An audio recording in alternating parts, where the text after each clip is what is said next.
Ito yung isang araw pa po, umaga ng May 30, 2024, ang pinakaantay po naming araw ng pagtatapos ng anak ko sa ika-12 grado.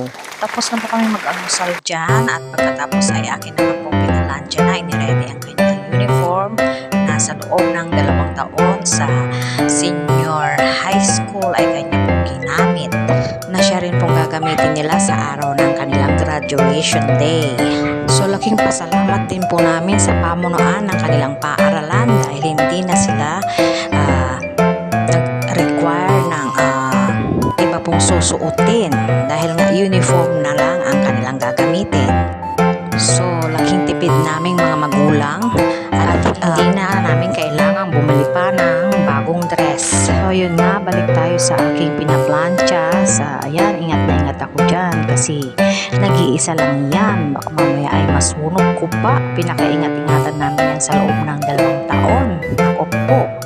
So pagkatapos niyan ay niready ko naman ang aming pananghalian. Sa pananghalian namin ay hindi na ako nagluto. Ayan ay pinainit ko na lamang dahil kami nga yung niluto ko kahapon isang araw. Yan ay tinabi ko sa freezer kaya akin na lamang itino at rinihit nga. Katapos ng lunch ay ako naman yung nag-ready na. Naligo na ako at ayan nakaabang ako dahil nauna nang nagme-makeup yung anak ko sa sarili niya. Ay naantay ko siyang matapos. Nang sa ganon ay ako naman ang kanyang ayusan. At sa wakas nga ay natapos na siya. Ayan, ako naman ang sumalang sa kanyang share of beauty. Naks. Hindi pa man ako fully tapos na makeup pa. Natayusan ang anak ko. Ay, ayan, panay na ang aking pag-posing-posing dyan. O, diba? At ayan nga, hindi pa ako nakontento. Sabi ko sa anak ko, anak, dagdagan mo para medyo tumagal-tagal ang aking makeup. Yan nga, at matapos nga akong makeupan, ay ayan, trinay ko kung ano bang magandang ayos sa buhok ko, kung ipupusod ko ba o nakalugay na lamang. Trinay niya rin ako i-braid at pinakita niya sa akin. So ayan, hindi pa pala tapos yung kilay ko. Kaya ayan, tinuloy niyang gawin. Dahil na rin sa request ko na gawin niyang maging mataray ang itsura ko. Siyempre naman, pagkatapos na mag-makeup at mag-ayos, ay kinailangan naming mag-picture muna bago umalis ng bahay. So sabi doon sa program ay 3 o'clock mag-i-start, kaya naman 2:30 pa lamang ay umalis na kami. At ayan, nakikita nyo kami naglalakad papunta dyan sa may terminal ng tricycle. Habang nga kami naglalakad, ayan, nagsasalita yung anak ko dyan, pero i-minute ko. At nung nakasakay na nga kami ng tricycle, ay akin naman kinuna ng video ang daan papunta nga doon sa venue ng event. At ayun, na-traffic pa kami pagdating sa may gate ng compound ng stadium na paggaganapan ng kanilang graduation. Kaya ayan naman, nag-video lang muna ako sa loob ng tricycle habang naka-standby kaming umusad. At nung sa wakas nga ay nakarating na kami sa venue. Ayan yung anak ko, hinahanap niya na yung mga kasamahan niya. At dahil nga medyo may kaliitan yung anak ko, medyo nahirapan siya sa paghahanap sa kanila. At sa dami ba naman ng mga taong yan, kaya ganun. At ayan nga yung ate niya, medyo naiinip na din. So hayun, ginawa namin ay mag-photo na lang muna kami habang nag-aantay kami papasukin sa loob ng stadium. Kaya posing dito, posing doon ang aming ginawa. At nang sa wakas nga ay tinawag na ang mga parents, mga guardians na una nang pumasok sa loob.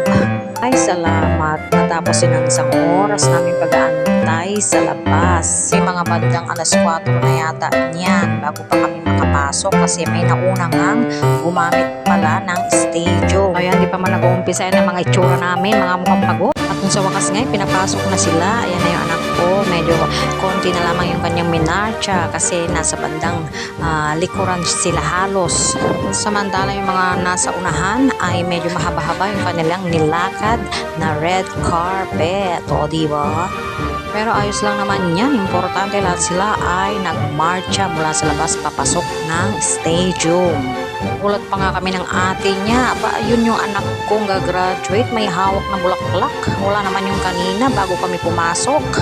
At heto nga, ganyang kadami ang mga graduate. Tapos na silang lahat na magmarcha papasok ng stadium na.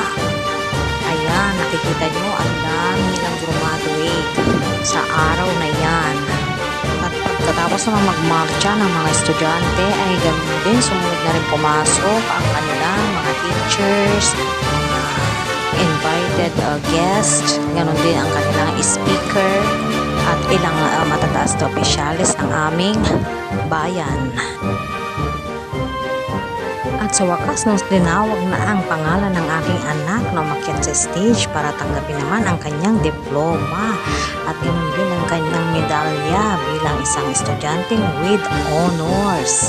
Ay magkahalong kaba at excitement na medyo nararamdaman itong tinanggap. Siyempre, proud ako bilang nanay niya.